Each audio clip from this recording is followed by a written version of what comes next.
Obviously dominate करेगा, but आज जैसे हम थोड़ा मुझे लग रहा है कि थोड़ा अनएक्सपेक्टेड था जो हमारे लिए, जो उन्होंने मुझे लग रहा है स्पॉट पकड़ा था एज अ बॉलर, और जैसे वो एक लाइन एंड लेंथ पकड़ के डाल रहे थे। बट ऑब्वियसली जब विकेट गिर रही हो सामने तो कोई भी बैटर हो, थोड़ा आपको टीम के लिए खेलना पड़ता है। तो सिचुएशन के हिसाब से ऑब्वियसली ऐसा नहीं है कि मुझे सिचुएशन अवेयर नहीं था।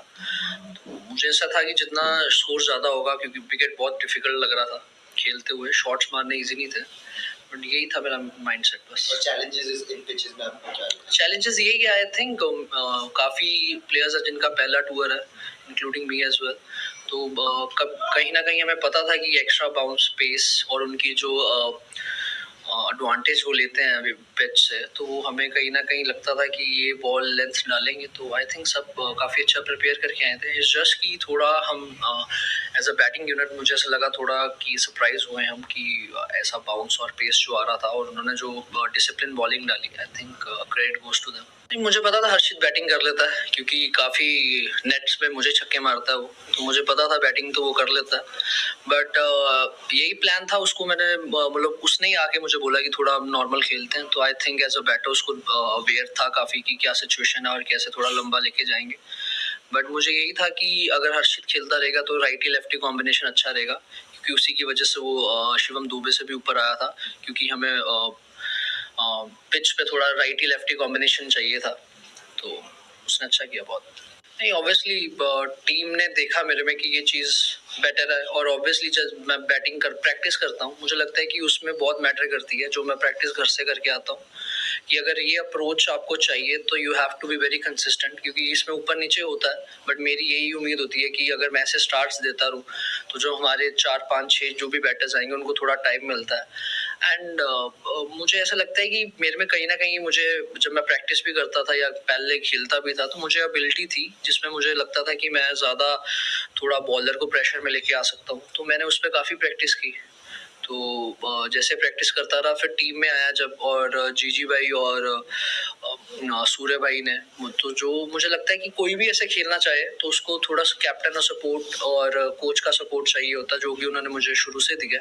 जब भी आपने बोला कि जिम्बाब्वे के बाद थोड़ा मैं ऊपर नीचे भी हो रहा था, इवन जब मैं बात करता था मुझे ऐसे लगता था कि मैं थोड़ा ज़्यादा सोच रहा हूँ, they are very clear in the mind that they want me to play like this only. तो मुझे जब था कि अगर कैप्टन और कोच ऐसे बोल रहे हैं तो ये तो मुझे मतलब अच्छा भी लगता है खेलना, और मुझे ऐसे लगता है कि जब मैं ऐसे खेलूं और टीम जीते तो मुझे और मजा आता था। तो मैंने इस पे काफी काम किया, क्योंकि इजी नहीं है, आप शॉट्स खेलते हो जब ज्यादा। तो बस यही। I think as a batter, I was watching him in the ODIs as well.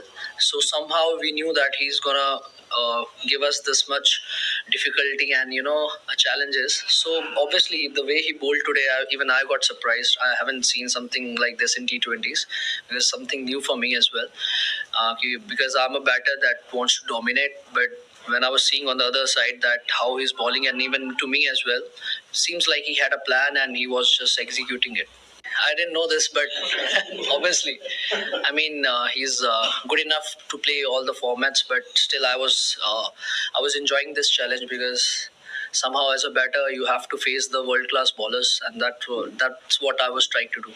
Yeah, I was trying because I knew that he's not gonna give me anything because he's a kind of batter that doesn't think too much. But I was asking him, and still I was asking him a bit like regarding to the pitches and how is he gonna perform. He was like, just go and enjoy, and that's the thing he's been doing in SLH as well. So I knew that he gonna answer me this, but still I wanted to hear from him. Sir, हम सारे match follow कर रहे थे, क्योंकि जैसा match हुआ है मुझे लगता नहीं है कि वुमेन क्रिकेट में ऐसा कभी मैच इंडिया जीती है। और जो मुझे लगता है मैच्योरिटी और जो टीम वर्क दिखाया as a team, I think we really proud of them, and we were just watching the match all together. सारे कहीं ना कहीं मैच देख रहे थे और यही कर रहे थे कि मतलब इतने रन है। और बट एज जैसे जमीमा, हरमन एंड ये सब स्मृति, दे ऑल प्लेड, और कैमियोज भी खेले सबने बीच में। तो आई थिंक ऐसा लग ही नहीं रहा था कि उन पे प्रेशर है।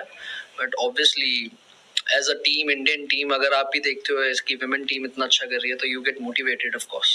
Final, I think they deserve the trophy the way they played semifinal game. I think they really deserve it and they gonna do the well.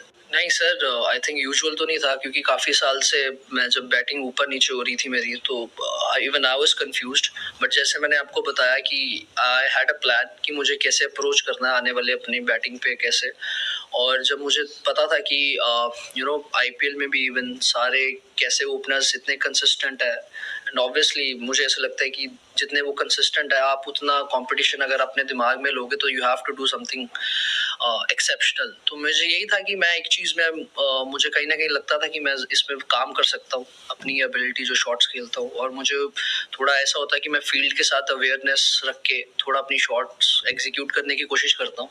तो मैंने जैसे आपको बताया कि मैं नेट्स में या जब मैं घर जाता हूँ तो मेरा फोकस यही रहता है कि मैं फील्डिंग रख के दिमाग में बॉलर्स अलग अलग खेलूं, हर बार सिमिलर बॉलर्स ना खेलूं, उनको शॉट्स खेलूं। एंड एक ही मेरा मोटिव होता है कि आउट नहीं होना किसी से।